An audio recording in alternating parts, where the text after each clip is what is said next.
Welcome back you watching morning with فضا. اور ناظرین, ہم جس ٹاپک کے اوپر بات کر رہے ہیں اس میں اب یہ دیکھ لیجئے کہ ایتھرائٹس جو ہے اس کو آپ اس طرح سے ایزی نہیں چھوڑ سکتے. اس کو آپ نے نوٹس کرنا ہے کہ اگر آپ کو کہیں تکلیف دے رہا ہے, ایک ہوتا ہے نا کچھ لوگ طوطا پال لیتے ہیں, طوطا آپ نے زندگی میں نہیں پالنا ہے. کسی بھی قسم کا درد ہے, کوئی چیز ہے, آپ نے ڈائگنوسٹ کرانا ضرور ہے. آپ کو پتہ ہونا چاہیے کہ آپ کو کیوں پین دے رہا ہے, آپ کو تکلیف کیوں دے رہا ہے, اور اس سے پہلے کہ وہ مزید آگے خراب ہو, مزید اس کے سٹیجز آ جائیں کہ آپ ٹریٹیبل بھی نہ رہیں, آپ کا علاج نہ ہو سکے, تو اس سے بہتر ہے کہ آپ پہلے اس کے اوپر فوکس کریں.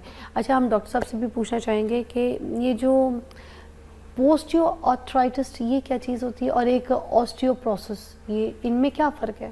یہ دو بیماریاں ایسی ہیں جو بڑھتی عمر کے ساتھ ہیں, دونوں بالکل فرق ہیں. آسٹیو آرتھرائٹس جس کی بات ابھی میں اور ڈاکٹر ہنا کر رہے تھے, جس میں گدی کا گھس جانا اور جس میں اوبیسٹی, وزن کا زیادہ ہونا, اور بڑھتی ایج کے ساتھ گھٹنوں میں درد اور کمر کے درد اور گردن کا درد ہے, جیسے جس کو ہم کہتے ہیں کہ کارٹلیج آپ کی صحت اس کی خراب ہو رہی ہے, یہ آسٹیو آرتھرائٹس ہے. اچھا. اور آسٹیوپوروسس جو ہے وہ ہڈیوں کا بھربھراپن ہے جس سے ہڈیاں فریکچر ہونے کا خطرہ ہو سکتا ہے. یہ ان کا آرکیٹیکچر, جیسے آپ کے سامنے یہ ایک میز پڑا ہے, یہ باہر سے بالکل ایسے دکھ رہا ہے جیسے کہ یہ بالکل ٹھیک ہے, لیکن اندر سے اس کی ساری لکڑی کو دیمک لگی ہے, تو یہ آسٹیوپوروسس ہے. اور اگر اس پہ ذرا سا سٹریس پڑا اور یہ کڑچ ہو جاتا ہے تو this is a fracture which can happen in a patient with osteoporosis. اچھا. تو یہ سادہ مثال ایک اس کی ہے. آسٹیوپوروسس جہاں تک سوال ہے تو یہ ہر 50 سے اوپر اگر آپ دیکھیں خواتین, تو ہر 3 میں سے ایک کو آسٹیوپوروسس سے لائف ٹائم میں فریکچر ہونے کا خطرہ ہے.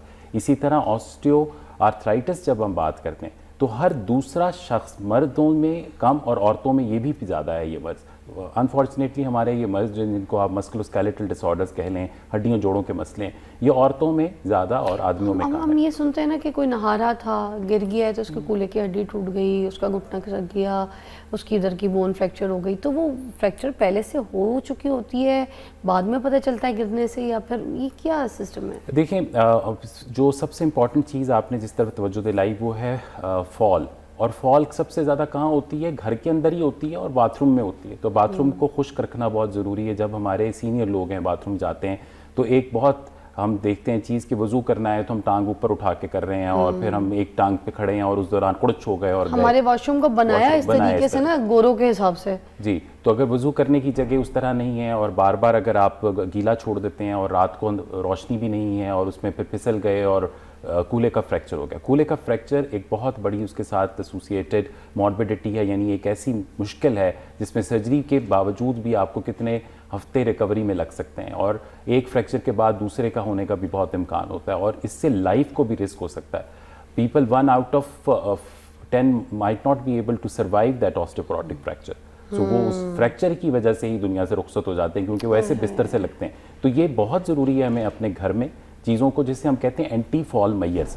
جس وقت ہم پریونشن کی بات کر رہے ہیں, پروفیسر ہنا کا تو ٹاپک ہی سارا پریونٹیو میڈیسن ہے, تو ہر چیز پہلے بات ہوتا ہے علاج سے پہلے کیا ہم کہتے ہیں احتیاط علاج سے بہتر ہے. تو علاج احتیاط میں تو ڈائٹ تو وہ آپ کو بتائیں گی کہ آسٹیوپوروسس میں کیا کرنا ہے, پر احتیاط میں کہوں گا سب سے امپورٹنٹ جو چیز ہے سمجھ لیجئے کہ اینٹی فال میئرز گھر میں اپنے رکھیے. خود بھی گرنے سے بچیں, اپنے بڑوں کو, اپنے گھر کے جو سینئرز ہیں ان کو گرنے سے بچانے کے لیے جوتے ان کے ٹھیک کرائیے. کارڈز جگہ جگہ سے جو گزر رہی ہوتی ہیں ان کو ختم کریں. رگز ہیں راستے میں, گیلا مت چھوڑیں واش روم کو, کیونکہ گرنے کے بعد فریکچر زیادہ ہوتا ہے. فریکچر پہلے سوچا جا سکتا ہے کہ چکن فرسٹ اور ایگ فرسٹ, یہ ذرا ڈیبیٹ ہوتی ہے کہ فریکچر پہلے ہوا اور گرے یا گرنے کے بعد فریکچر ہوا, پر I am more like in favour کہ گرنے سے بچانا بہت امپورٹنٹ. کیا بات ہے. اچھا ڈاکٹر صاحب, یہ جو وائٹامن ڈی اور جو کیلشیم ہے یہ کتنا ضروری ہے انسان کی باڈی کے لیے, اور یا یہ صرف ہم خوراک سے لے سکتے ہیں یا پھر ہم سپلیمنٹ بھی اگر لے لیں تو کوئی ایشوز نہیں ہوں گے؟ جی فضا, بہت امپورٹنٹ کویسچن آپ نے کیا. جہاں ہم آسٹیو آرتھرائٹس اور آسٹیوپوروسس کی بات کریں, جس میں ہم نے کہا ہے کہ ہڈیوں کا بھربھراپن آ جاتا ہے, تو جو بھربھراپن ہے وہ کسی وجہ سے آتا ہے.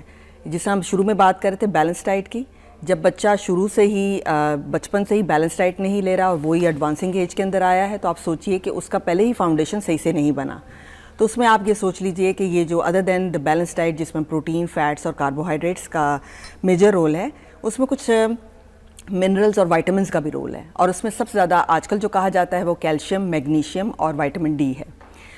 یہ بات سمجھنے کی ہے کہ ہمارے ہاں وائٹامن ڈی کا سپلیمنٹ جب پیشنٹ آتے ہیں تو ہم ان کو پرسکرائب کرتے ہیں ان کی ڈیلی ریکوائرمنٹ کے حساب سے, اور یہ سمجھنا ضروری ہے کہ ہر ایج کی ریکوائرمنٹ ڈفرینٹ ہے. فار ایگزامپل چھوٹے بچوں کی different, adult age, female of child bearing age and old age.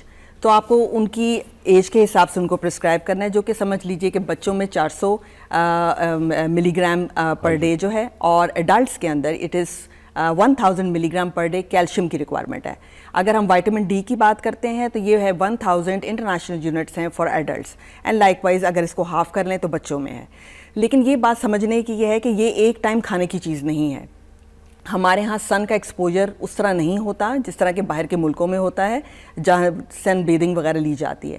ہمارے ہاں کپڑے وغیرہ بہت ہم ذرا کورڈ رکھتے ہیں. دوسرا یہ ہے کہ 9 مہینے ہمارے ہاں سورج تو ہوتا ہے, لیکن ہم اس طرح گرمیوں میں باہر سورج میں نہیں بیٹھتے.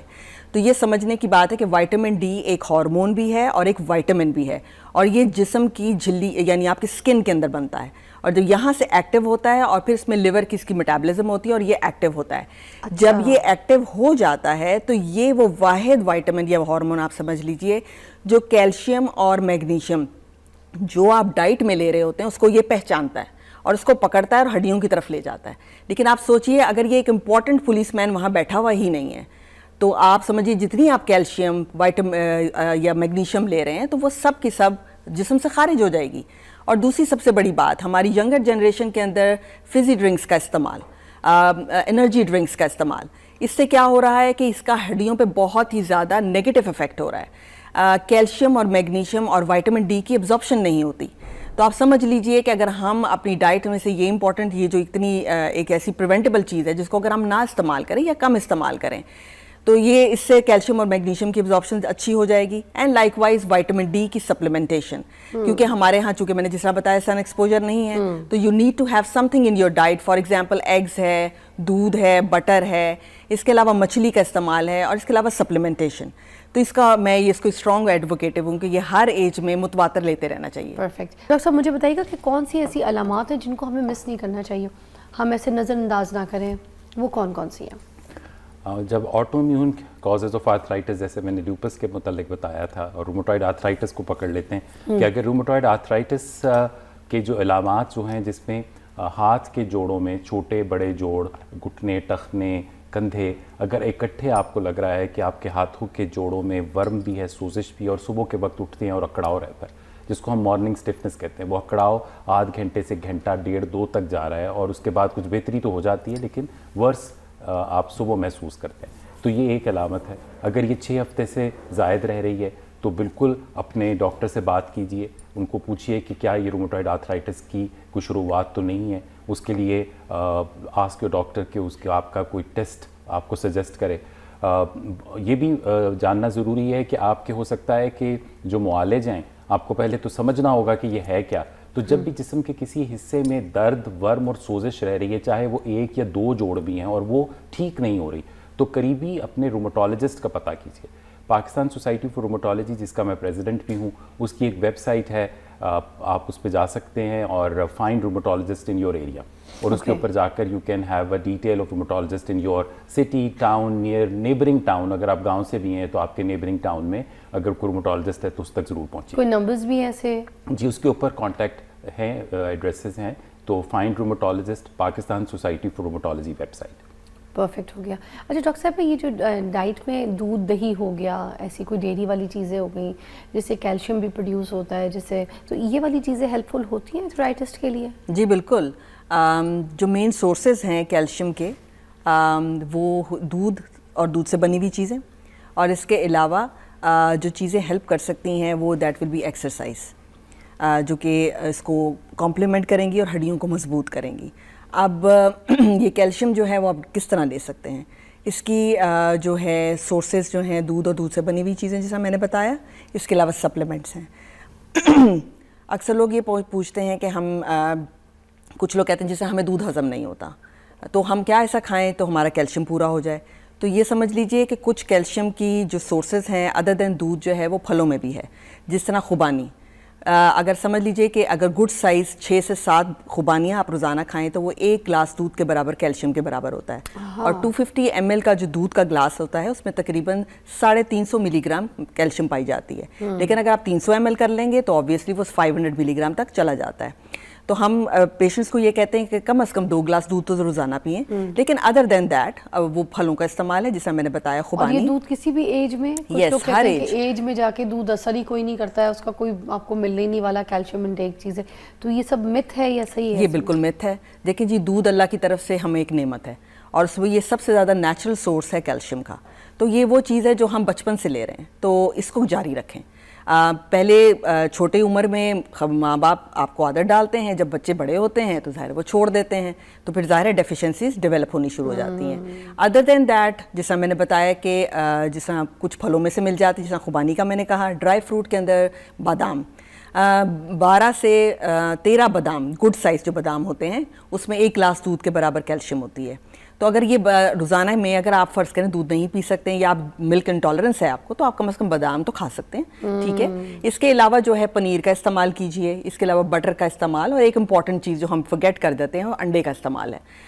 بچپن سے ہی ہم ماں ڈالتی ہے عادت انڈا کھانے کی. یہی جب بچیاں یا بچوں کے لیے جب وہ بڑے ہو رہے ہوتے ہیں تو ہم ایک خاص حد تک تو ان کو دے رہے ہوتے ہیں, لیکن اسپیشلی فیمیلز کے لیے ہم نے کچھ متس ڈیولپ کر لی ہیں کہ جب ان کو پیریڈز آنے والے ہوتے ہیں تو جی یہ گرم ہوتا ہے, آپ ان کو انڈا دینا بند کر دیں. لیکن یاد رکھیے کہ یہ متوازن غذا ہے جس کے اندر اللہ تعالیٰ نے تمام غذائیت ڈالی ہے, other than minerals, vitamins and carbohydrates. اگر آپ سمجھ لیجئے جو ہماری باڈی کو بنانے کے لیے ڈفرینٹ جو ہمارے آرگنز ہیں ان کے لیے امپورٹنٹ ہیں. ڈیز ہوں چاہے گرمی ہو, انڈا کھائیں. میں کہتی ہوں کہ ہر ایج ٹائموں پہ تو انڈا چھڑوا دیتے ہیں. ایگزیکٹلی. اور یہ آسٹیو آرتھرائٹس یا آسٹیوپروسس کے اندر ہڈیوں کے علاوہ جو آپ کے پٹھے بھی تو کمزور ہو رہے ہیں نا, کیونکہ آپ ایکسرسائز نہیں کر رہے, تو اس کی انویسٹمنٹ تو پروٹین ہے. تو جو پروٹین کا بیسٹ سورس ہمارے پاس اویلیبل نیچرل فارم میں ہے وہ ظاہر انڈا ہے. اس کے علاوہ میٹ اینڈ میٹ پروڈکٹس ہیں, تو یہ ضرور کھائیے.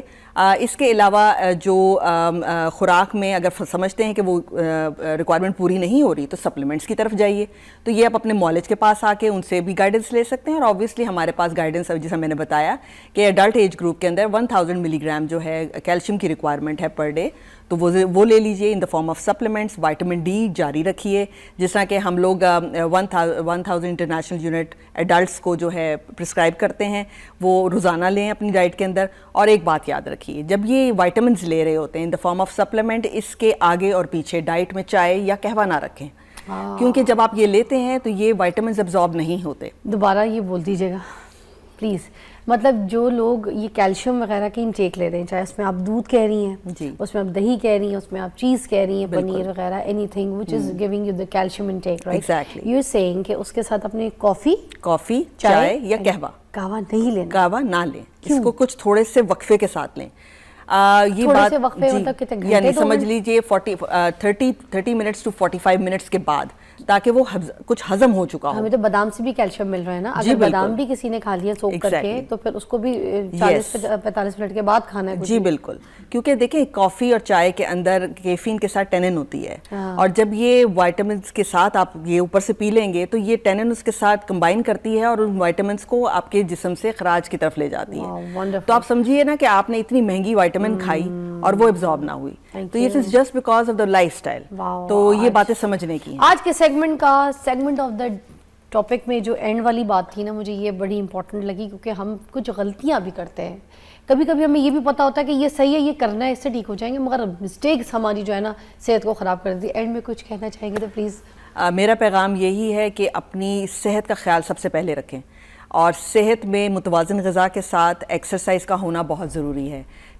اور اس کے لیے جو سب سے بہترین چیز ہے کہ آپ اپنے سوچنے کا لینس چینج کریں, کہ جو چیز کھا رہے ہیں اس کو مائنڈ فلی کھائیں, اور ایکسرسائز کر رہے ہیں تو مائنڈ فلی کریں, اور اس کو اپنی زندگی کا ایک روٹین رکھیے. تو یہ جو آسٹیو آرتھرائٹس یا آسٹیوپروسس ہے یہ ڈیلے ہو جائے گا, اس کو پریونٹ کیا جا سکتا ہے. یہ ایزیلی پریونٹیبل ڈیزیز ہے.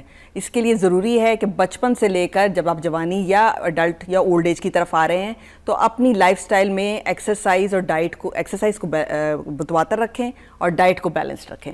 تو انشاءاللہ تعالی آپ اس کی طرف دیر سے پہنچیں گے, میں یہی کہہ سکتی ہوں. دیر سے پہنچیں گے, اور ہو سکتا ہے کبھی پہنچیں گے. کیا بات ہے, تھینک یو سو مچ.